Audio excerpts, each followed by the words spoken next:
The belly of a farmer named Joe started to swell, and everyone thought he was pregnant. When the doctors did the ultrasound and discovered what was inside him, the whole town was in shock.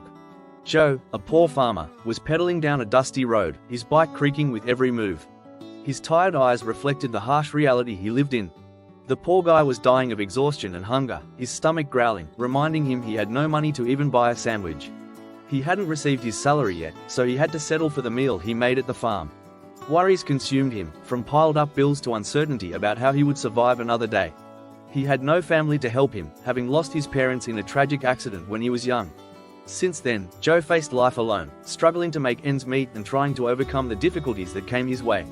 The 43-year-old man was solely responsible for his existence, depending only on himself and what he could earn from hard labor in the fields.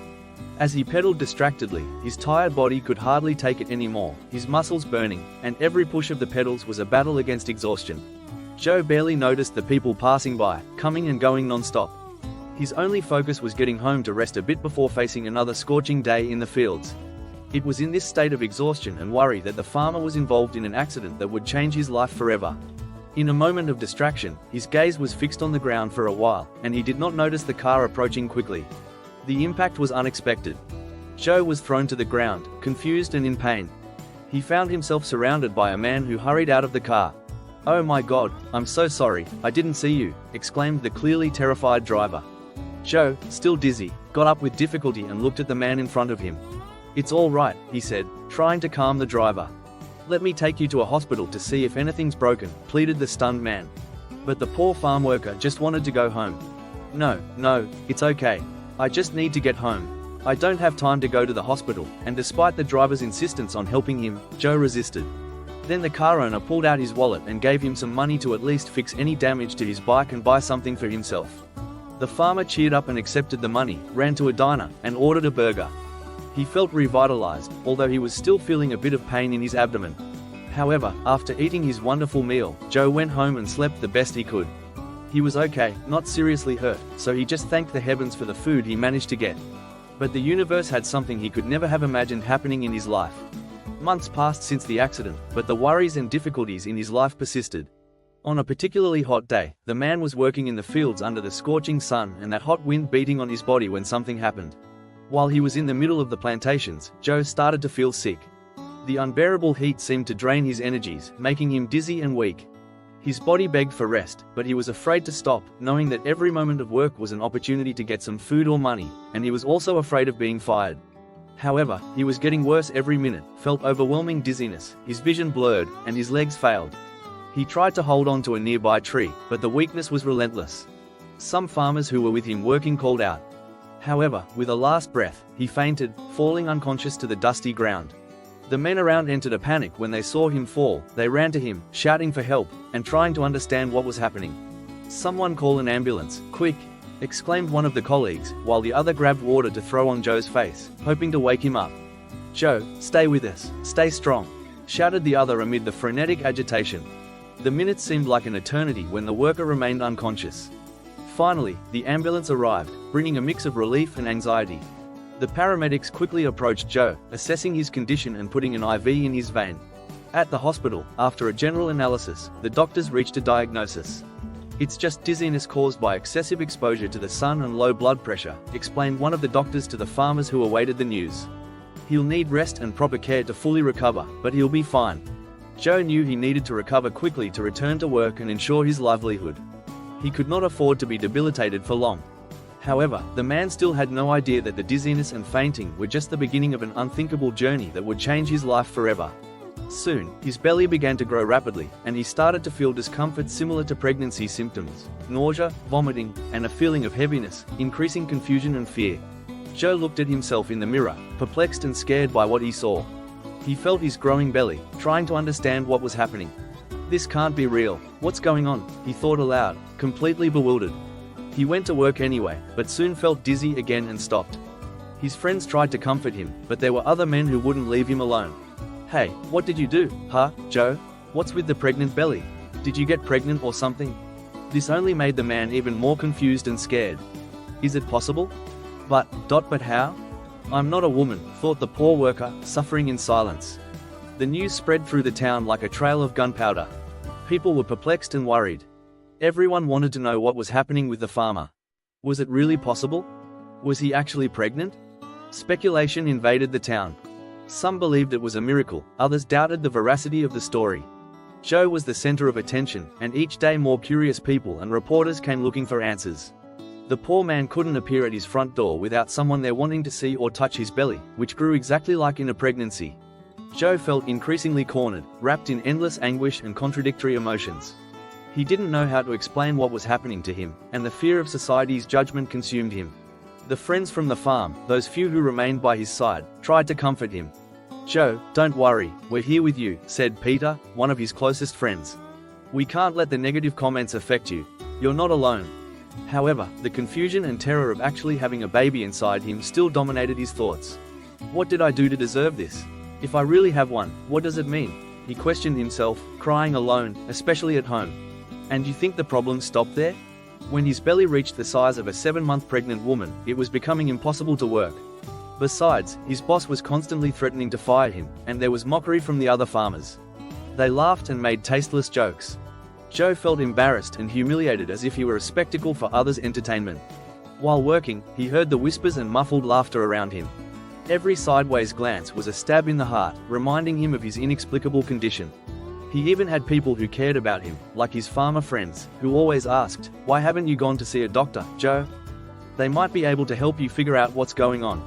The man shook his head, and sadness was stamped on his face. "I don't have the money for that, Alfonso. I'm lost. I don't know what to do. I don't even have money for food, let alone for an expensive exam." The anguish was unbearable. Joe struggled to find answers and a solution to his baffling situation. He felt alone, helpless, and terrified of what he had inside his belly. If it really was a baby, it would change his life in all possible ways. Then, as his belly grew, and the farmer was about to freak out with the way the town, the farm, his co-workers, and everyone dealt with this matter, his friends, touched by his story and solidarity, decided to join forces to help him find out what was happening to him. Even with the financial difficulties they faced, they raised enough money to at least do an ultrasound, which the worker had not been able to do so far because he was very poor and did not have much access to it in his community. The initiative was even more significant for Joe when he discovered the gesture. The men gathered at his modest house, eager to share the news. "We have something important to tell you," said Alfonso, with determination in his eyes. "We decided to gather enough money so you can have an ultrasound and know the truth." The farmer was moved and could not contain the tears that welled up in his eyes. He felt truly embraced by the friendship and generosity of his companions. "You guys have no idea how much this means to me," he said, struggling to contain his emotion. With the necessary resources secured, they scheduled the exam. The news spread through the town, and the press was ready to cover the event, eager to discover the outcome of this intriguing story. On the appointed day, Joe and his friends headed to the clinic. They were nervous but full of hope. It was a moment to seek answers and finally end the uncertainty that haunted the man's life. As soon as Joe arrived at the clinic, he was approached by cameras, microphones, journalists asking if he thought it would be a girl or a boy, people shouting some that they were there for him, others that he was an aberration. Joe simply ignored everyone and entered. While waiting in the waiting room, that poor man felt a mix of emotions. He was grateful for this opportunity but also terrified of what might be revealed. His friends encouraged him, offering words of encouragement and affection. Time seemed to have stopped from so much impatience that the man was no longer able to bear the restlessness. Finally, after a few minutes that seemed like hours to him, the worker went to the exam room. The atmosphere there was tense, charged with expectation, fear of the unknown. Joe lay down on the bed, and his mind swirled with a bunch of thoughts. The doctor and his team prepared an ultrasound machine, ready to unravel the mystery surrounding Emmanuel's body. As the probe slid smoothly over his belly, the doctor looked at the screen of the monitor, attentive to the images that were revealed, and was completely silent, heightening attention. "What is it, doctor? Is it really a baby?" asked the man, trembling. The looks of the doctor and his team met, showing that even they were surprised and incredulous. "This is unbelievable," whispered the doctor, almost not believing what he saw. He exchanged a perplexed look with the other members as the scene unfolded before their eyes. "For the love of God, what's happening to me?" shouted Joe, almost freaking out. Then the doctor regained his composure and explained carefully.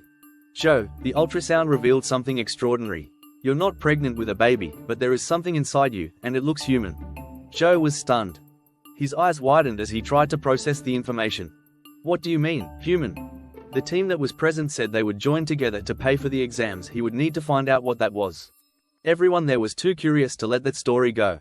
Then, after a few days of exams and more exams, the definitive opinion finally came. The doctor took a deep breath, preparing to give the shocking news. "Joe, as we said, you're not pregnant." The poor man knelt and cried while his friends patted him on the back, celebrating. "Then what is it?" They wanted to know. It was what the world wanted to know. Then came the revelation. Joe is suffering from an extremely rare medical condition called fetus in fetu. It's when a fetus develops inside the body of a twin brother, like a type of parasite. The doctor's words echoed in the room, filling the atmosphere with silence and perplexity. The man struggled to assimilate the information, feeling a flood of emotions inside him. Twin brother, he thought, petrified. The doctor continued explaining how the accident Joe suffered from almost being run over months ago probably activated the fetal tissue that had been present in his abdomen since birth. His body mistakenly interpreted it as a kind of tumor and began to isolate the foreign body, leading to the uncontrolled growth of his belly and the symptoms of nausea, vomiting, dizziness, which are also similar to those of a pregnancy. Joe felt shocked by the revelation. His heart raced, the words buzzed in his mind. It was a whirlwind of sensations, a mix of disbelief, relief, and gratitude. He thought about the tumultuous journey he had faced up to that moment, the difficulties, and the humiliating exposure, and now this unexpected revelation. He finally found some clarity.